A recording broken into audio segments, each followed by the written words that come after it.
bằng cô là này chắc nà đó mà nà đó phải nà là đúng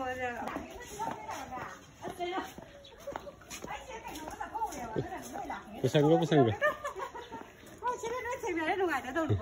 cái số cây gì đó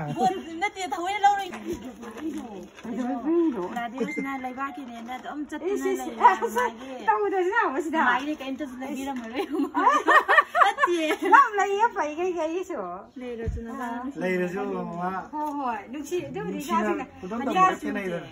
mà cái anh tôi xong rồi cái này cái với phụ huynh mà này khăn là này có đâu tao này là à chị này chắc câu vừa này bác sĩ sẽ nói đi xuống ăn khăn đi mà lấy cây lầm được ạ cây bù lâm cây bù lâm đầu đã anh đi kiếm lấy vào được ạ man tiền lâu tới lấy bên này mà tiền lâu đã anh phi mỗi cái là có cái đồ tăng cái đấy Pas sao vậy? nó xài là xài tắc bí để nó ngồi tăng cái đấy hồi trước mình chẳng tự làm tàu bên này mình khăn đi lấy chẳng mà chỉ thấy nó đang tàu có cái tàu rồi tàu ghét nó chỉ bằng cô là này chắc nà đó mà nà đó phải nà là đúng đã ra mà tầm cũng nó bằng tàu cái thằng phải dùng mà tả thì cái tàu dùng nó cái gì chứ mà nó mới đi phải dùng bằng